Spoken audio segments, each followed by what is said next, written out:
সংসদে চালু প্রধান বক্তার আগমন রাজশাহীবাসীর পক্ষ থেকে লাল গোলাপ শুভেচ্ছা।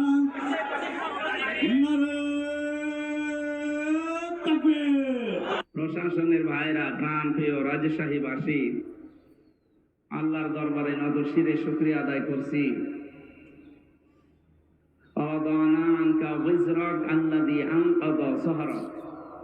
১৫০০ বছর আগে আয়াতটা নাযিল হওয়া।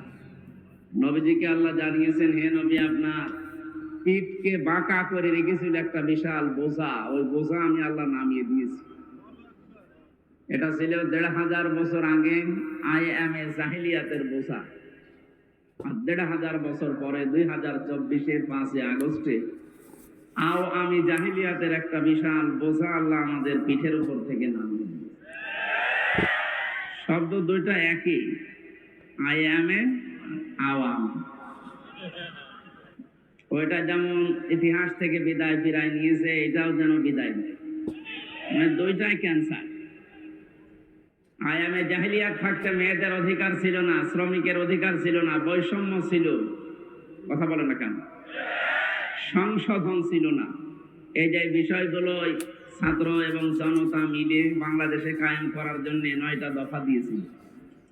এরা বৈষম্য দূর করার জন্য যে সমস্ত দফা দিয়েছিল তার ভেতরে কোরআনে কারিম থেকে আমি 3টা পেয়েছি। সূরা নাহলের 90 নম্বর আয়াত থেকে। আমরা যেহেতু ওই আলোচনায় না, আমার আজকে তাফসীর মাহফিলে আপনারা লিখে দিয়েছেন, নির্ধারিত আয়াতের উপরে আমরা তাফসীর করব, এই জন্য ওদিকে যাচ্ছি না। তারপরে কোরআনে কারিম কেন্দ্রিক যে কথাগুলো আছে আমি টাচ দেব ইনশাআল্লাহ। যে আল্লাহ আমাদেরকে এরকম একটা বিশাল বোঝা নামিয়ে আমাদের মাজা সোজা করার মতো, পিঠ বাঁকা হয়েছিল, এটা সোজা হয়ে মেরুদণ্ড সোজা করে দাঁড়ানোর মতো একটা সময় দিলেন, সুযোগ করে দিলেন। এটা যেন স্থায়ী হয় সে ব্যবস্থা করা লাগবে। এ নিয়ামতের শুকরিয়া যদি এভাবে আদায় না করেন, আজকের তেলাওয়াত কিন্তু আয়াতে দেখবেন অনেকগুলো তথ্য বের হবে বাংলাদেশ সম্পর্কে ইনশাআল্লাহ। আল্লাহ কোরআনে কারিমকে সহজভাবে উপস্থাপন এবং বোঝার তৌফিক আমাদের দান করেন। যিনি এই ময়দানে আসরের পর থেকে মাগরিব পর্যন্ত সময় আমাদেরকে দিলেন, খুশি হয়ে বলেন আলহামদুলিল্লাহ। কোরআন যারা শুনতে এসেছেন, 2টা হুকুম আল্লাহর, ফাসতামিউ লাহু আনসিতু, চুপ থাকা লাগবে, শোনা লাগবে। তাহলে এরা দুইজন একটু গল্প করুক, মাঝে মাঝে অসুবিধা নেই। 2টারে 2 জায়গায় বসান। এই ছেলে যা, 2টা 2 দিকে বসে। তাহলে কয়টা শর্ত পেলাম কোরআন শুনতে বলেন তো? শুনতেও হবে, চুপ থাকা লাগবে, 2টাই নফল, ফরজ। বলেন বলেন। ফরজ তরক করলে কি হয় জানেন? 7000 বছর জাহান্নামে থাকা লাগবে। এই জন্য শুনতে আসলাম কি আর এখন কি করছি, যেন কষ্ট হলেও চুপ থাকবেন। কথা তো বলা যাবে না, চুপ থাকবেন, আর শুনতে হবে দিলের কান এবং এই বাইরের বাহ্যিক কান দিয়ে। আল্লাহ আমাদেরকে আয়াত মেনে চলার তৌফিক যেন এখন থেকে দান করেন। আমরা যারা বলতে আসি, আমাদের কিছু দায়িত্ব আছে। আমাদের দায়িত্ব কি? আল্লাহ পাক বলেন, কিতাবুন উনজিলা ইলাইকা ফালা ইয়াকুন ফি সাদরিকা হারাজুম মিনহু লিতুনদিরা বিহি ওয়া যিকরা লিল মুমিনিন। কিতাবুন, আল্লাহ বলেন একটাই মাত্র কিতাব পৃথিবীতে আমি আপনার কাছে দিলাম, শুধু চুমা খাবেন আর মাথার উপরে রেখে দেবেন। এটা ক্লাস চলছে, পাশে ভার্সিটি না, বিশ্ববিদ্যালয় যেভাবে ক্লাস নেয় ওনারা তো উন্নত ক্লাস নেয়, আমরা ছোটখাটো ক্লাস নিচ্ছি।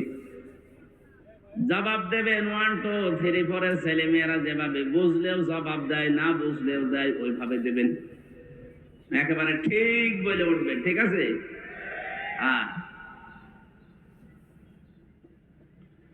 এই কিতাবটা দিলাম কেন জানেন?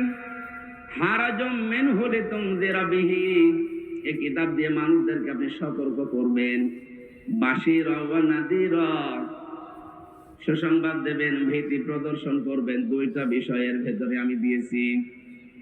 যিকরা লিল মুমিনিন, মুমিনদের জন্য কোরআন উপদেশ। কাদের জন্য বলেন? এবার আসেন আয়াতের মাঝে হারাজুন আছে। এই শব্দটার ব্যাখ্যায় মুফাসসির দুইটা অর্থ দিয়েছেন। এক নম্বরে, হে নবী, কোরআন যখন প্রচার করতে যাবেন, আপনার সামনে যারা বসে আছে রাজশাহীর মানুষগুলো, এমনও মানুষ আছে কোরআনের কথা না বুঝে রাগ করতে পারে। এইরকম শ্রোতা দেশে নেই? এই 15.5 বছর আরো বেশি ছিল। কোরআনে কারীম যেভাবে বলা দরকার ঠিক তো বলতাম ওইভাবে। যেই ফোর্সে আল্লাহ দিয়েছেন ওই ফোর্স মাঝে মাঝে দিলে দেখতাম অনেকেই না বুঝে রাগ করতো। আপনি আমার বিরুদ্ধে বললেন? আরে ভাই, আমি আপনাকে চিনি। কোথায় আমার বাড়ি কুষ্টিয়ায়, কোথায় আপনার বাড়ি রাজশাহী, জীবনে হয়তো আপনাকে দেখিও নাই।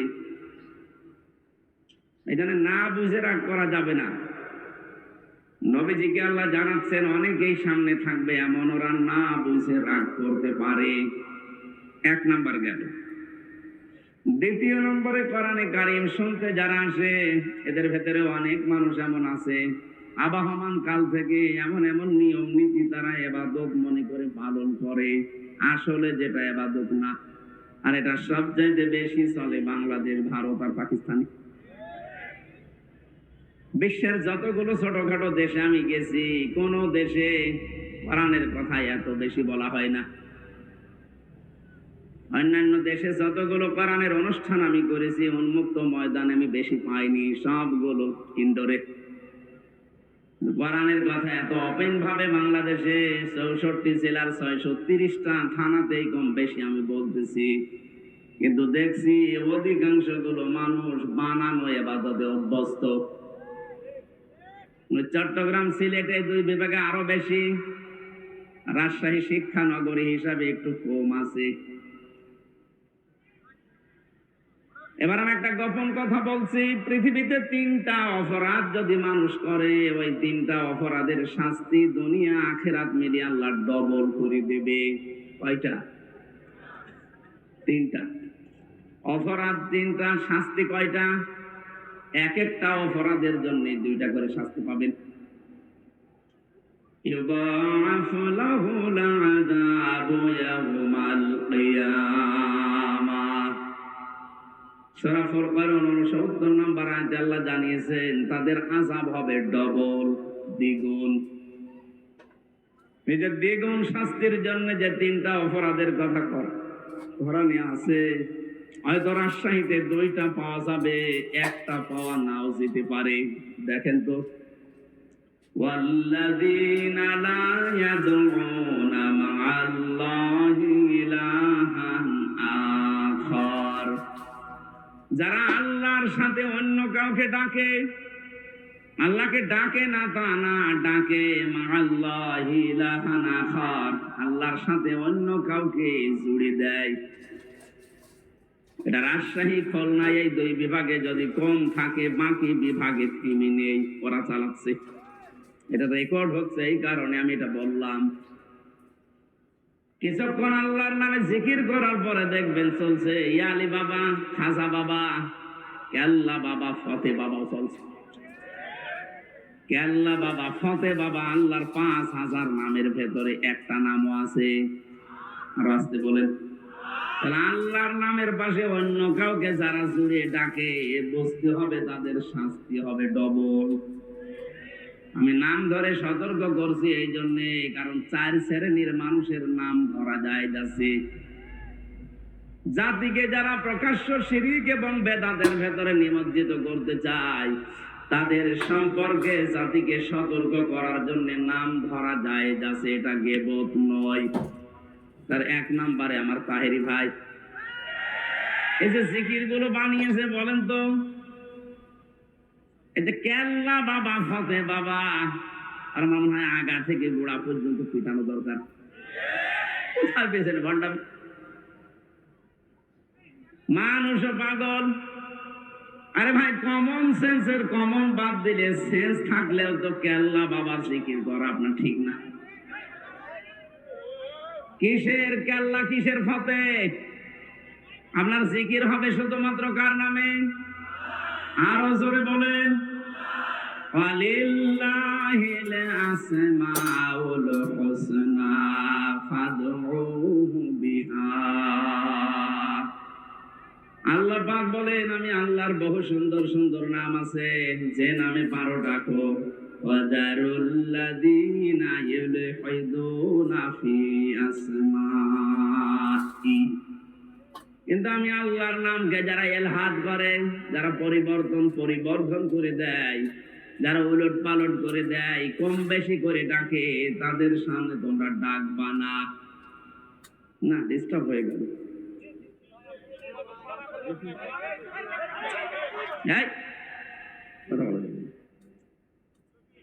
আরে ভাই, এটা নয়, হালকা একটু মাথা তার কাটা আছে মনে হয়।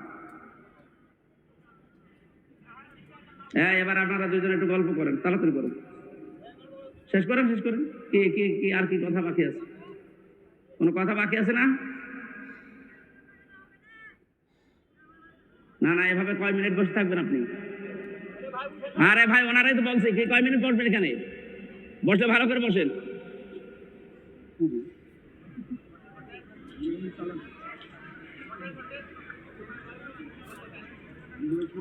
না না, ওর বসা হয়নি। ওইভাবে কয় মিনিট বসে থাকতে বলেন তো? এখানে 1 ঘন্টার উপরে কথা বলবো। ওরা ভাই বের করে দেন, না ভালোভাবে বসিয়ে দেন, এটার উপরে চাপ দেন, বসে পড়বে দেন। ঠিক আছে। হ্যাঁ বাদাম ভাই, এদিকে। ও, এটা তো মনে হচ্ছে 2টা তারিখ কাটা। ঠিক আছে, ও যা করে করবে।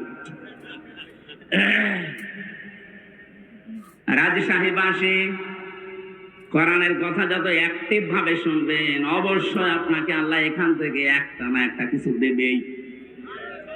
আজকে থেকে শুধু শুনতে আসলাম তা না, সিদ্ধান্ত নিয়ে যাওয়া লাগবে। আল্লাহর সাথে যারা অন্য কাউকে ডাকে, সে না বুঝে ডেকে জাহান্নামে যেতে পারে, আমি না। কথা বলে না কেন? সারা বাংলাদেশ এটা ছড়াবে কালকে। সবাইকে আহ্বান জানাচ্ছি, তাহেরি হোক আর তাহেরির বাবা হোক, যদি আল্লাহর সাথে অন্য কাউকে ডেকে জিকির করে, তার সাথে ডাকা যাবে না। যদি ডাক দেন, আপনার শাস্তি হবে দ্বিগুণ। এটা আমি বানালাম। সূরা ফুরকান 19 নম্বর পারার 5 নম্বর পৃষ্ঠার 1 নম্বর লাইনের 1 নম্বর আয়াতের 1ম অংশে আছে। যত তাফসীর পাওয়া যায় বাংলাদেশে দেখবেন এই বাংলায় লেখা আছে এইটাই। 2 নম্বরে যদিও ইমাম ভাই বলে ফেলেছেন হালকা, আমি টাচ দিচ্ছি। ওয়াল্লাযীনা লা ইয়াদউনা মা'আল্লাহি ইলাহান আখারা ওয়া লা ইয়াকতুলুনান নাফসাল্লাতী হারামাল্লাহু ইল্লা বিল হক। আদালত কর্তৃক, বিচারালয় কর্তৃক যদি সিদ্ধান্ত ফাইনাল না হয়, আন্দাজে কাউকে মারা যাবে না। যদি কেউ মানুষ হত্যার সাথে জড়িত হয়, তার শাস্তি হবে কয়টা? আরো জোরে বলেন। এই পৃথিবীতে যারা মানুষ হত্যার সাথে জড়িত, আপনি তাদের দিকে তাকান, কি ঘৃণিত করে দিয়েছে আল্লাহ। হিটলার, চেঙ্গিস খান, কথা বলছেন এখন। 2024-এ 5 আগস্টের আগ পর্যন্ত 2006-এর অক্টোবর 28 তারিখ থেকে শুরু করে যত হত্যা হয়েছে, এর সাথে যারা ডাইরেক্ট ইনডাইরেক্ট জড়িত, তাদেরকে আল্লাহ চেঙ্গিস খানের মতো ঘৃণিত করে দেবে। হিটলার, চেঙ্গিস খান যদি ওরা গণহত্যার সাথে জড়িত হয়, আপনি কি?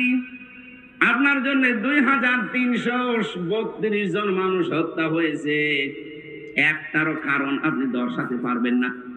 শুধুমাত্র নিজের অবৈধ চেয়ার ঠিক রাখার জন্য আপনি এই কাজ করেছিলেন। এটা যদি রাজনৈতিক মঞ্চ না, আমি বলছি না, কিন্তু আমি স্পষ্ট করতে চাই। 8, 14, 18 এবং 24 পর্যন্ত যারা নির্বাচনের নামে প্রহসনে চেয়ারে বসেছিলেন, তাদের প্রধানমন্ত্রী বলা, সাবেক প্রধানমন্ত্রী, সাবেক এমপি, সাবেক মন্ত্রী বলাও জায়েজ না। কারণ এরা ভোট চোর, ভোট ডাকাত।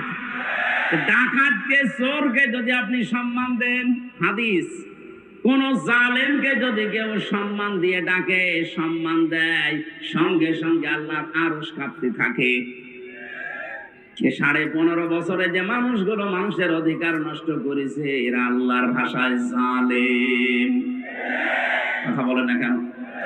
জালেমদেরকে কেউ যদি জেনে শুনে সম্মান দেয়, সম্মান দেখায়, সে যেই হোক,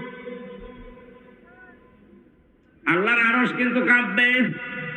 এই জন্য এদেরকে আমার যতটুকু ধারণা জ্ঞান, এদেরকে প্রধানমন্ত্রী বলা, সাবেক প্রধানমন্ত্রী বলা ঠিক। সাবেক বলা যায় কারণ এর আগে একবার ছিল, ওইটা নাই, ঠিক আছে।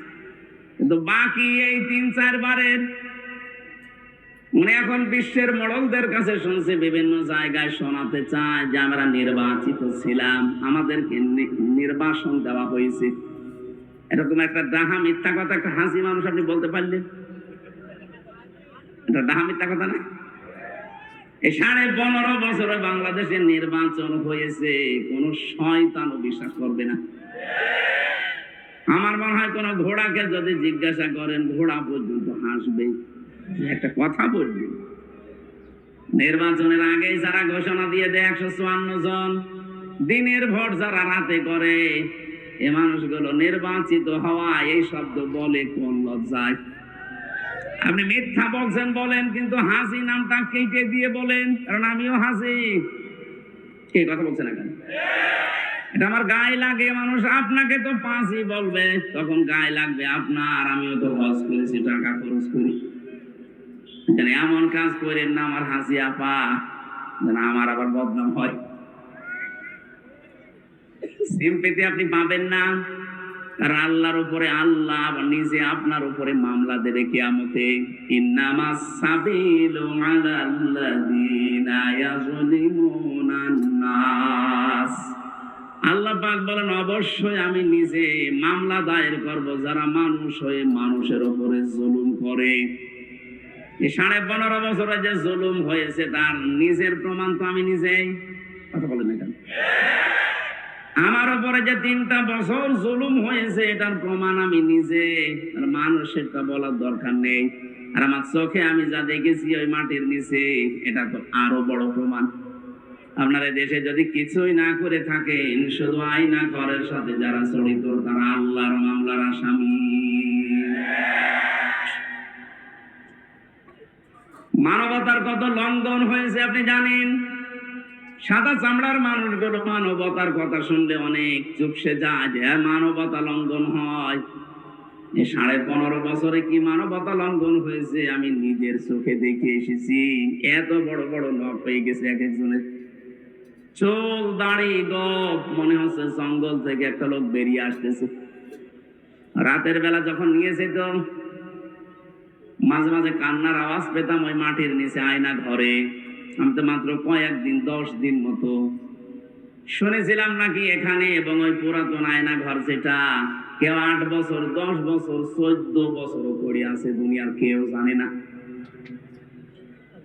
যে সময় কান্নার আওয়াজ পেয়েছিলাম, মাঝে মাঝে যাওয়ার সময় জিজ্ঞাসা করতাম, ভাই কি পরিচয়, কি নাম কি? আস্তে করে আওয়াজ আসতো। চোখ যখন একটু খুলে দিত দেখতাম এখানে লেখাই যে এত বড় বড় নখ, নখগুলো দিয়ে দেওয়ালের সাথে খুশিয়ে খুশিয়ে মোবাইল নাম্বারটা লিখেছে, আর নিচে ভাঙা ভাঙা অক্ষরে লিখেছে, ভাই যদি বাইরে কেউ যেতে পারে এনে নাম্বারটা জানাবেন যে আমি বেশি আছি।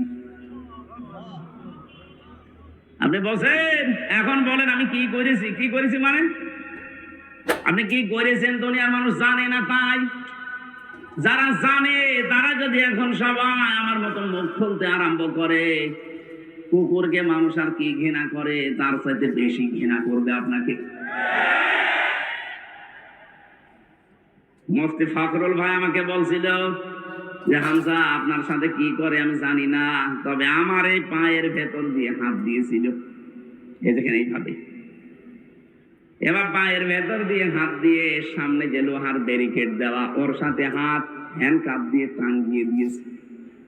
টান লাগলে হাত কেটে যায়। তারা ভাই 5 মিনিট 10 মিনিট পরে খুলে দিলে তো হয়, বছরের পর বছর। মাত্র 1.5-2 মিনিট সময় দিল টয়লেট করার জন্য। পচা ছোলা কয়েকটা দিয়ে যেত সকালে, তাও 1 মুঠ মতো। দুপুর বেলায় 1 মুঠ খাবার দিয়েছে, তাও মনে হচ্ছে 4-5টা তরকারি দিয়ে কেউ মাখিয়ে দিয়েছে। পারলে খান, না পারলে রোজা রাখেন। 5 দিন 10 দিনই তো মানুষ অস্থির হয়ে যাওয়ার কথা, কারণ এদিকে 3.5 হাত, এদিকে 1.5 হাত, এতটুকু জায়গা। আর একটা মানুষ সেখানে পড়ে আছে 14 বছর। অবশ্য সুবহানাল্লাহ, ওর মাথা তার পুরাই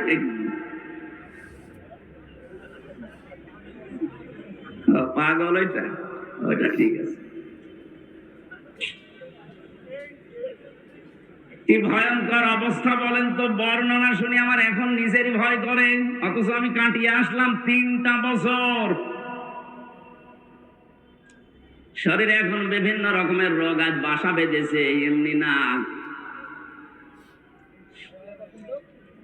এখনো পর্যন্ত আমি স্বাভাবিক না। স্বাভাবিক হতে আমার সময় দেওয়া লাগবে। আল্লাহ রাব্বুল আলামিন বলেন, জালেম যারা আমি এত রেগে থাকি তাদের প্রতি, নিজে কিয়ামতে তাদের বিরুদ্ধে আমি মামলা দায়ের করব। বিচারক আমি নিজে, মামলার বাদীও আমি নিজে। মনে হয় বলেন তো,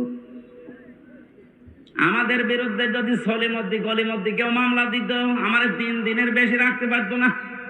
কারণ আমি যে জায়গায় ছিলাম, বাংলাদেশের শ্রেষ্ঠ ধনী যারা, তাদের ভেতরে একজন আকিজ গ্রুপ, নাম শোনেননি?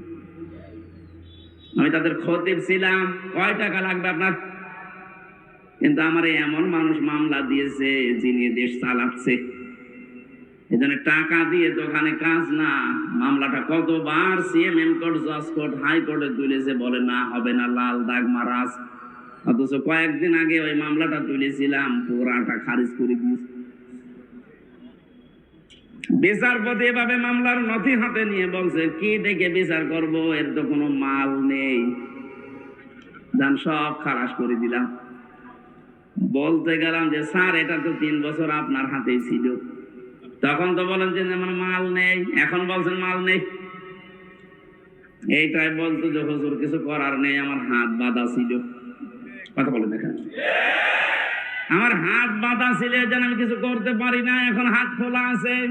যত মামলা এরকম বানানো মিথ্যা আসবে, আমি সাক্ষীও দেখবো না, দেখলেই বুঝতে পারি যে এটা বানানো নাকি। কি মামলা আমি পড়েছিলাম, আমার সাথে একজন ছিল, বলছে ঘরে ঘুমিয়েছিলাম, ঘর থেকে তুলে এনলো, চোখ খুলে দেখছি আমি কি গো, থানার গারদে। আমার এখনো ঘুমের ঘর কাটে নিয়ে, ঘুমে অবস্থায় থানার গারদে। পরে জিজ্ঞাসা করছে আমি কোথায়, থানায়। কেন? গাছ কেটেছিস? তখন স্বপ্নে। কি চলছিল বলেন দেশে, এই চলছিল। এক একজনের নামে মামলা কত 313টা পর্যন্ত পেয়েছি, 570টা মামলা দিয়েছে একজনের নামে। আমারও বলছিল রিমান্ডে যারা বলতে বলি, এগুলো যদি ম্যাজিস্ট্রেটের কাছে না বলেন 50টা মামলা দেব। আমি বললাম যে স্যার, আপনি কি মামলা বানাবেন? বলছে সব বানানো আছে, শুধু লিখে দেব। অথচ সারা 15 বছর ওরা ছড়িয়েছে যে আমরা ন্যায় বিচার কায়েম করছি। এই দেশ নাকি ন্যায় বিচারের রোল মডেল ছিল।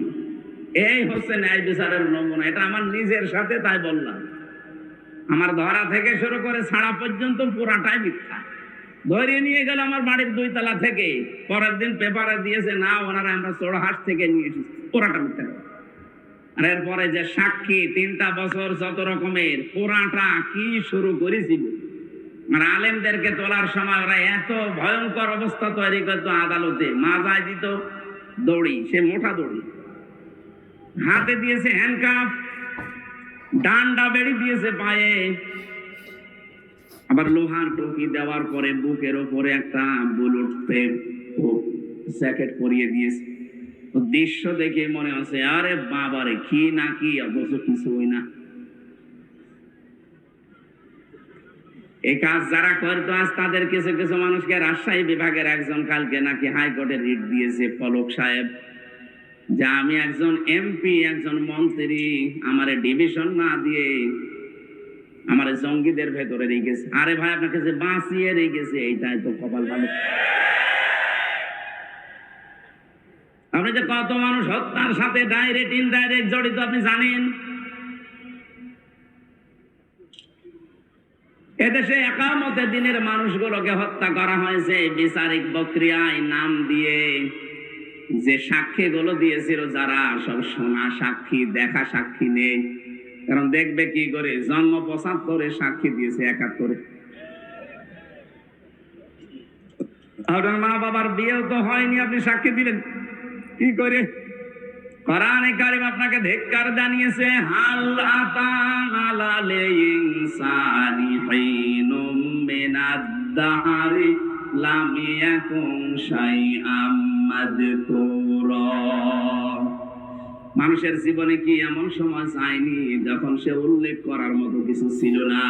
রাজশাহী বাসী যে লোকটা ৭৫-এ জন্ম নিয়ে ৭১-এ সাক্ষী দিচ্ছে, ও কি সত্যি সত্যি ৭১ সালে উল্লেখ করার মতো কিছু ছিল? বলেন, কি দেখে সাক্ষী দিতে গেলেন? আজ তাম দুনিয়ার কাছে ঘৃণিত হয়ে গেছেন আপনি। এই জন্য মিথ্যা সাক্ষ্য যারা দেয়, আল্লাহ ২৪ ঘন্টা তাদের উপরে লানত দিতেই থাকে। অথচ বাংলাদেশে মিথ্যা সাক্ষীর ভরি ভরি চলছিল। কথা বলেন ঠিক কি? প্রতিযোগিতা আরম্ভ হয়ে গিয়েছিল টাকা খেয়ে। যে ছোট্ট একটা বর্ণনা দিলাম, বলেন তো এই অবস্থায় মানবতার লঙ্ঘন তখন হয়নি? আর এখন ওদেরকে শুধু মাথায় দড়ি না, হাসতে হাসতে নিয়ে যাচ্ছে আদালতে। ডিভিশন দেয় নিতে। আপনাকে ডিভিশন দেবে কোন কারণে? আপনি কি এমপি ছিলেন? আপনি তো সিলেক্টেড ইলেকশনে না সিলেকশনে। আপনি কিসের এমপি? মিথ্যা কথা বলে নামের আগে সাবেক এমপি লিখলেই হবে। আমরা আপনাকে মানি না। বিশেষ করে ১৫.৫ বছরে যত নির্বাচন হয়েছে সব যেহেতু অবৈধ, এমপিরা অবৈধ। যত টাকা নিয়েছেন সব টাকা ফেরত দেওয়া লাগবে বেতন হিসাবে। কথা বলছেন না কেন? এক একজনের বাড়ি, কেউ বেগম পাড়ায়, কেউ সাহেব পাড়ায়। আমি নিজে সেদিন মালয়েশিয়া দেখে আসলাম। কি এগুলো বলছে সাহেব পাড়া? সাহেব পাড়া মানে লন্ডনে, কানাডায় আছে বেগম পাড়ার, এখানে বানিয়েছে সাহেব পাড়া। কোরআনে কারীমের কথা আমি তুলেছিলাম হারজন দিয়ে। আপনি মানুষের সামনে যখন ব্যাখ্যা করবেন, এমন এমন মানুষ আছে বানানো ইবাদত নিয়ে তারা ব্যস্ত। এই যে জিকিরের একটা বললাম, আল্লাহকে ডাকে কিন্তু পাশাপাশি অন্য কাউকে ডাকে, এর শাস্তি হবে দ্বিগুণ। কয়টা? ২ নম্বরে যারা মানুষ হত্যার সাথে জড়িত, যারা যারা করেছেন, আপনার দুনিয়াও শেষ, আখিরাতও শেষ। আপনার শাস্তি ডবল হবে। সূরা নিসার ৯৩ নম্বর আয়াতে ভয়ঙ্কর ৫টা সাজার কথা আল্লাহ দিয়েছে যারা মানুষ হত্যাকারী। ওমাইয়াকুল মুমিনাম মুতাআম্মিদান ফাজাযাউহু জাহান্নাম খালিদান ফিহা ওয়া গাদিবাল্লাহু আলাইহি ওয়া লা'নাহু ওয়া আ'আদ্দা লাহু আযাবান।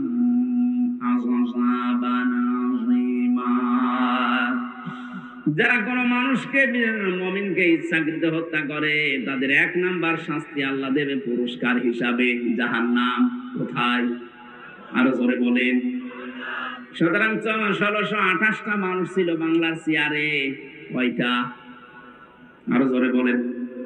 ১৬২৮টা চেয়ার ছিল। যারা ২ বোন পালিয়েছে ওনাদের ২টা সহ, এই ১৬২৮টা চেয়ারে যারাই ছিল, আল্লাহর কসম প্রতিটি মানুষ এদেশে আল্লাহর মামলার আসামি। এরা মানুষ হত্যার সাথে জড়িত, ডাইরেক্ট ইনডাইরেক্ট। বাংলাদেশে কেউ যদি মুরগি চুরি করে ধরা পড়ে, তারা দেখলে মানুষ যেমন ঘৃণা করে, আমার মনে হয় দরবেশও যে বড় চোর, ওরে দেখলে এত ঘৃণা করছে না। অথচ সারা দুনিয়ার মুরগি চোর কয় টাকা চুরি করতে পারে? ও দরবেশ 7টা ব্যাংক থেকে ৩৬,০০০ কোটি টাকা আপনি এক জীবনে গণনা করেও শেষ করতে পারবেন না। তার একটা দরবেশ মানুষ দাঁড়িয়ে গেছে। আমি তো মাঝে মাঝে খেয়াল করে দেখতাম, আল্লাহ কি চাউমিন থেকে বানানো নাকি? এর মাথা থেকে শুরু করে পায়ের চটি পর্যন্ত সব সাদা, বাকি যেগুলো দেখা যায় না ওগুলো সাদা।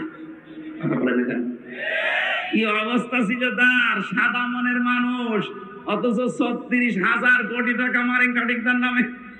মুরগি চোরের যদি এদেশে ঘৃণা করে মানুষ, এরে তো আমার মনে হয় 36 বার ঘৃণা করা দরকার। দরবেশের যদি অবস্থা হয়, তাহলে ধরবেশ যেগুলো দরবেশের বেশ ধরেছিল, ওদের অবস্থা কি?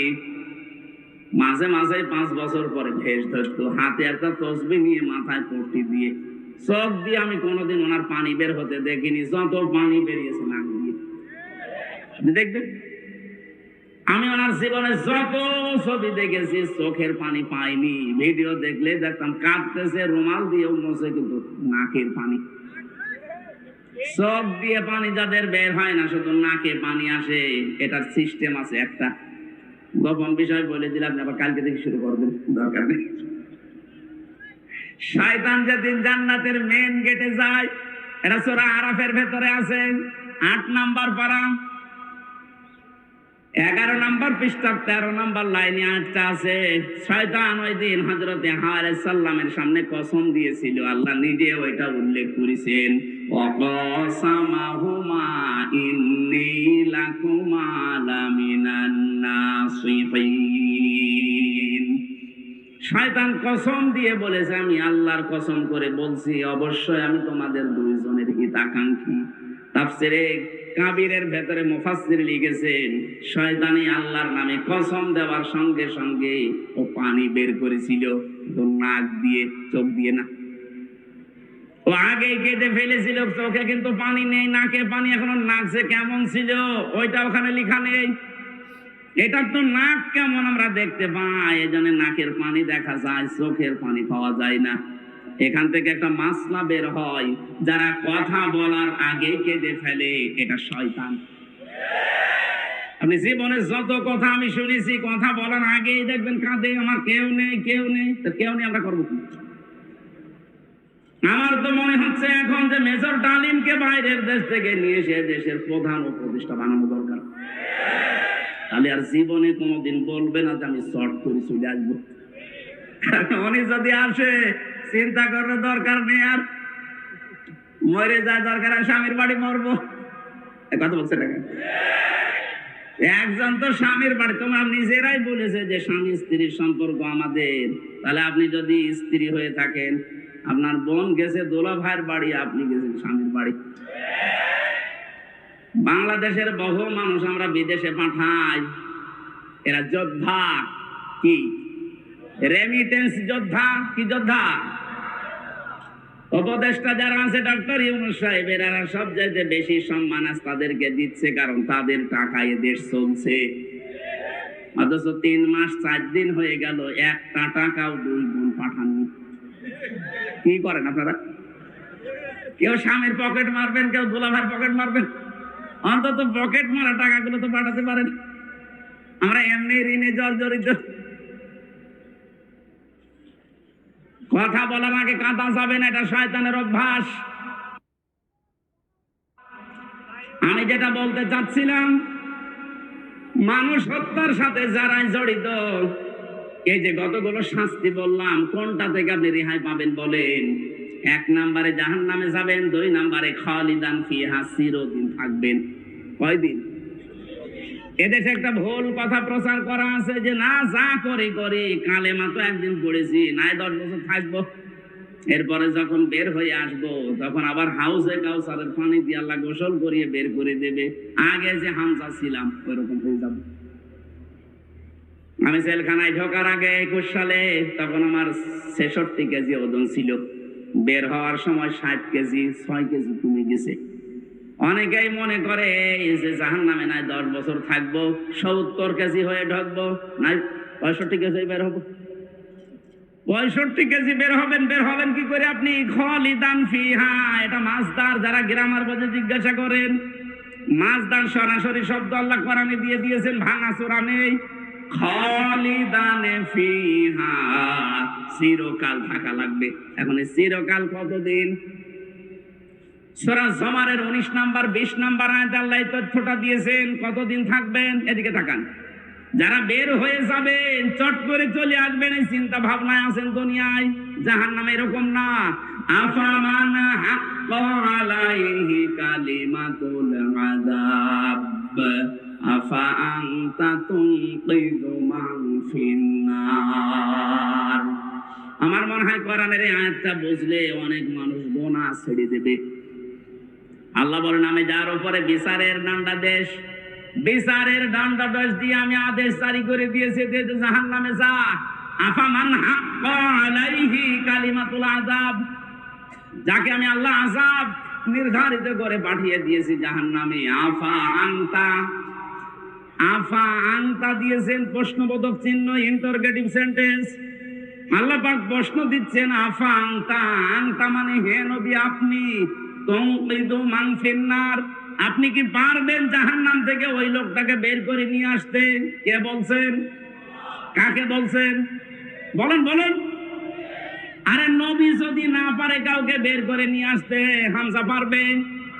আরো জোরে বলেন। কার ধান্দায় আছেন আপনি? এখনো তাওবা করার সময় আছে। তাওবা এখন করবেন কি করে? অনেকেই মনে করছে যা করেছি আস্তাগফিরুল্লাহ। না, এটার নাম তাওবার একটা বাক্য। আপনি যদি তাওবা করতে চান, অপরাধ করেছেন যার কাছে, স্বীকার করবেন তার কাছে। কথা বলেন না কেন? স্বীকার করতে যে সে যদি বলেন না আমি ক্ষতিপূরণ চাই, এই 15 বছরে আপনার কারণে আমি ব্যবসা করতে পারি নাই, আপনার কারণে আমি উপরের চেয়ারে উঠতে পারি নাই, এরকম অবস্থা ছিল না? আপনার কারণে আমার ছেলে গুম হয়ে গেছে, আপনার কারণে আমার আবু সাইদ মারা গেছে, আমি আপনাকে মাফ করতে পারি, আমার আবু সাইদকে ফেরত দেন। আমি আপনাকে মাফ করতে পারি, এই 15.5 বছরে আপনার কারণে আমার 50 লাখ টাকা লস হয়ে গেছে, আপনি বিনা কারণে মিথ্যা মামলা দিয়ে, মিথ্যা সাক্ষী দিয়ে 10 বছর নষ্ট করে দিয়েছেন। আমি ওইগুলো ফেরত চাই। ক্ষতিপূরণ হিসাবে যা চাবে তাই দেওয়া লাগবে। এরপরে আস্তাগফিরুল্লাহ। জেলখানায় থাকাকালীন একটা ওসি পেয়েছিলাম, আমি তো ফাঁসির কন্টেম সেলে থাকতাম। উনি একদিন এসে আমারে বলছে, হুজুর আপনি দেখেন তো আমি একটা আস্তাগফিরুল্লাহ পড়লাম, কেমন হয়েছে? আমি মনে করছি আস্তাগফিরুল্লাহ রাব্বি মিন কুল্লি বলবে। ও আল্লাহ না, বলছে আমি বাইরে ছিলাম।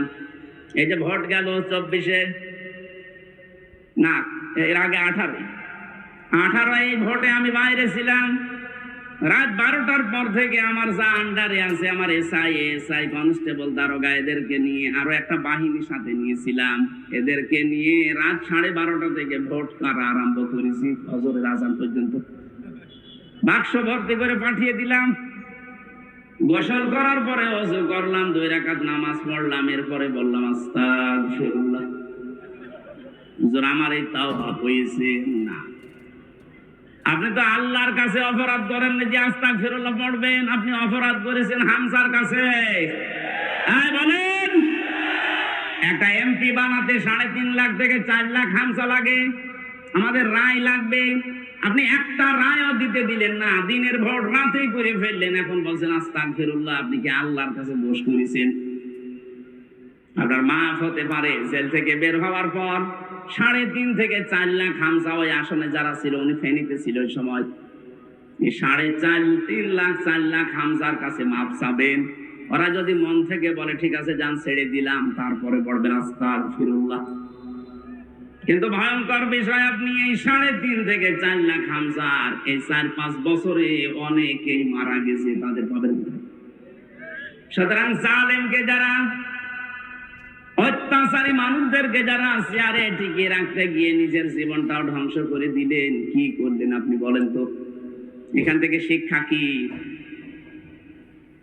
আল্লাহ রাব্বুল আলামিন সূরা নমল 19 নাম্বার পারার 20 নাম্বার পৃষ্ঠা 7 নাম্বার লাইনের 52 নাম্বার আয়াতের মাঝের অংশে জানিয়েছে, খুব ভালো করে শুনবেন। ফাতিল কাবুয়ুদুহুম খাবিয়াতাম বিমা যালামু। আল্লাহ জানে এই হাত দিয়ে দেখাচ্ছে, ওই রাজশাহীর মানুষরা, ফাতিল কাবুয়ুদুহুম, এই সেই ঘরগুলো। যদিও আল্লাহ এটা হযরত লূত আলাইহিস সালামের জামানার কাহিনী আমাদেরকে স্মরণ করাচ্ছেন, কিন্তু বাংলাদেশের সাথে আয়াতটা মিল আছে। আল্লাহ বলেন এই সেই ঘরগুলো, খাবিয়াতাম বিমা যালামু, এই ঘরের বাসিন্দা যারা ছিল, মালিক যারা ছিল, তাদের জুলমের কারণে এই ঘরগুলো আমি আল্লাহ উজাড় গৃহ বানিয়ে দিয়েছিলাম, জনশূন্য বানিয়ে দিয়েছিলাম। দেখেন না কেমন পড়ে আছে। আমার তো মনে হচ্ছে ১৫০০ বছর পর ২০২৪ সালের ৫ই আগস্টের বিকাল ৫টা বাজতে বাজতে আয়াতটা আরেকবার নাযিল হয়েছে। আল্লাহ যেন সারা বাংলাদেশের মানুষকে দেখাচ্ছে ফাতিলকা বুয়ুতুহুম বাইতুন না বুয়ুত, বহু বছর। একটু তাকাও না কেন জালেমদের ঘরের দিকে, কি জনশূন্য উজাড় গৃহ হয়ে পড়ে আছে ঘরগুলো। এর বাস্তব প্রমাণ দেখেছে আমার কুষ্টিয়ার হানিফের বাড়ি। বিকাল ৫টা বাজতে বাজতে একটা ইটও জনগণ রাখে নাই, টয়লেটের প্যান পর্যন্ত খুলে নিয়ে চলে গেছে। হ্যাঁ, আমার মনে হয় ও যদি থাকতো সব কেটে শেষ করে দিত। শুধু একটা, আমার তো ৬৩০টা থানায় দেওয়া হয়ে গেছে প্রায় কম বেশি। যত জায়গায় যাচ্ছে দেখি জালেমদের বাড়িগুলো আজ আয়াতের সাথে মিল আছে। খাওয়াবিয়াতান, আল্লাহ বলেন আমি জনশূন্য করে দিয়েছি, ঠিক যেন তাই। কেউ আর এখন ওখানে থাকে না, বাড়ি ঘর গুলো এখন অভিশপ্ত উজাড় গৃহ হয়ে গেছে। এত দামি বাড়ি যেটা মানুষ গেলে অনেকে চুমা খেত, পরশু দিনের পত্রিকায় দেখলাম সেখানে দলবদ্ধ হয়ে অনেকে টয়লেট করছে। হ্যাঁ, জামাতবদ্ধ টয়লেট চলছে। আমি ১৬ সালে একবার হজে গিয়ে কাবা শরীফ তাওয়াফ করার পর উপরে গেলাম, যে দেখে আমার পেটে যন্ত্রণা। এক পুলিশ ডাকলাম, ইয়া সাদিক তাল, বন্ধু এদিকে আসেন। কি এতক্ষণ তো আমার ভালোই লাগছিল, হঠাৎ আমার পেটে ব্যথা করছে, কি কারণে? এখানে ডাক্তারের কোনো কি ফার্মেসি এগুলো কই? আমারে বলছে ইয়া হাজি হল হজ্জাতাই না বিলা দুঃখা। ও হাজি, দেশ কোথায়? জি তুমি বাংলাদেশ। বাংলাদেশ থেকে এসেছি। আমারে বলছে হাজি জানেন না এটা কোন জায়গা? না তো। আবু সাহেলের বাড়ি। আপনি এখনো পায়খানা না করে দাঁড়িয়ে আছেন, তাড়াতাড়ি করেন। পায়খানা করে দেখে আমার পেটের যন্ত্রণা ব্যথা ভালো হয়ে গেছে। আমার মনে হয় আল্লাহ আমাকে জানাতে চেয়েছে, হামজা এত টাকা খরচ করে আসলে আরে শয়তানের বাড়িতে পায়খানা না করে চলে যাবা, তাড়াতাড়ি করো। ১৫০০ বছর পরে ঠিক জালেমদের বাড়িগুলো আল্লাহ ওই কায়দায় বানিয়ে দিয়েছে। নাই দেখেন এই পেপারে একেবারে হেডলাইনে ৭-৮ জন মিলে যাচ্ছে, মনে হচ্ছে জামাতবদ্ধ প্রসাব চলছে, এক একজন এক এক দিকে মুখ দিয়ে। প্রত্যেকের হয়তো পেটে ব্যথা, আমার মতো নাই, কোনো মান্নত করে যাচ্ছে। কথা বলছেন কেন? আল্লাহ খাওয়াবিয়াতানটা মনে হচ্ছে দেখিয়ে দিয়েছে। খাওয়াবিয়াতান মানে উজাড় গৃহ, জনশূন্য, মানব শূন্য করে দেব, শয়তান পর্যন্ত ওখানে থাকবে না, এমন ভুতুড়ে করে দেব। আল্লাহ তাই করে দিয়েছে। পরশুদিন আমার মনে হয় আমার ছিল দিনাজপুরে, ওখানে যিনি ছিল তার বাড়িটা এখন জাতীয় টয়লেট হয়ে গেছে। রাজশাহীর অবস্থাও একই। এক কথা বলে না কেন? এর পরের শব্দটা বলার জন্য আমি এ পর্যন্ত এসেছি। এখানে আরবি গ্রামার যারা বোঝে লামে তাকিদ আছে, দেখবেন ইন্না ফি যালিকা লায়াতাল লিকাউমিন ইয়ালামুন। আল্লাহ পাক বলেন অবশ্যই এর ভেতরে শিক্ষা আছে তাদের জন্য, যে মানুষগুলো দুনিয়া একটু জ্ঞান রাখে। কি নেবেন এখান থেকে শিক্ষা? এত বড় বড় জালেমদের 15.5 বছর এত বড় ক্ষমতাধারী মানুষ। আমি হানিফ সাহেবের নাম বললাম কারণ কি দাম পড়ছিল দেখেছেন। কথা বলছেন এখানে? কুষ্টিয়া সহ প্রায় 15টা জেলায় আমারে আসতেই দেয়নি। 3 বছর জেলে রাখার পর ওর স্বাদ মেটে নাই। আমার নিজের জেলা কুষ্টিয়া, অথচ আশপাশের প্রায় 14-15টা জেলায় আমারে ঢুকতে দেয়নি। বলছে অন্য হুজুর নিয়ে আসো, হামজা যেন না আসে। অন্য হুজুর এসে আপনার বাবার কথা বলবে। কোথায় গেলেন আজকে? কোথায় আছেন আপনি? খুঁজতেছে আপনাকে জনগণ, কই? না আর কোনো খোঁজ নেই। বাড়িটা এখন জাতীয় টয়লেট বানিয়ে দিয়েছে আল্লাহ। তার সম্পদাদি আজ কোথায়? কোটি কোটি কোটি কোটি টাকার মালিক ছিল। হ্যাঁ, আত্মীয় স্বজন দেশে নেই, সব কানাডায়। স্ত্রী সন্তান ছেলে মেয়ে যা আছে সব পাঠিয়ে দিয়েছে। এ দেশে ছিল কোথায় আছে আল্লাহ জানে, আর সে জানে। এখান থেকে আল্লাহ লামটা তাকিদ দিয়ে আমাদেরকে জানাতে চেয়েছেন, বাংলার মানুষেরা, এরা এত বড় দাপটওয়ালা মানুষ যদি এখন জাতীয় টয়লেট বানিয়ে ফেলে বাড়ি ঘর জনগণ, 5 বছরের জন্য সামনে যারা আসবা এরাও যদি এদের মতো জুলুম করো তোমাদের বাড়ি ঘর টয়লেট হয়ে যাবে। আমি আশা করি বুঝে ফেলেছেন। এরপরও যদি না বোঝেন এদিকে আসেন। আপনারা কোরআন দিয়ে বুখারী দিয়ে হবে না, বাকারি লাগবে। রেকর্ড হচ্ছে এই জন্য বলছি, যারা আসবেন চেয়ারে ভবিষ্যতে তারা যেন জালেম হয়ে যাবেন না, কারণ জালেমদের কোনো ছাড়। বলেন বলেন, জালেমরা মামলার আসামি কার? আমরা যদি এদেশে মামলা নাও দেয় আল্লাহ নিজে মামলা দেবে। এই দিকে খেয়াল করে চেয়ারে বসলে জুলুম করবেন না। শুধু চেয়ার মানে ক্ষমতার এই চেয়ারই না, আছে যে চেয়ারে বসে আছেন ওখান থেকে, এই যে স্যার যে চেয়ারে বসে থাকে ওনার নিচে যারা কাজ করে সবাই ওনার কাছে এতিম। কথা বলেন না? ইমাম সাহেব যে চেয়ারে বসে আছে ওনার নিচে যা আছে সব ওনার কাছে অসহায় এতিম। চেয়ারে বসে যদি আপনার কারণে জুলুম হয়ে যায় কারো প্রতি, ওই লোকটা যদি কিছু নাও বলে আপনি কিন্তু আল্লাহর মামলার আসামি।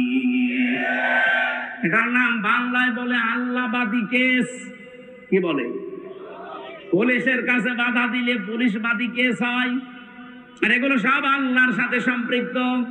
এজন্য আমরা যেখানে যাই করি না কেন আমার দ্বারা যেন জুলুম হয়ে না যায়, বিশেষ করে মানুষ হত্যার মতো জঘন্য অপরাধে আমরা যেন না জড়াই।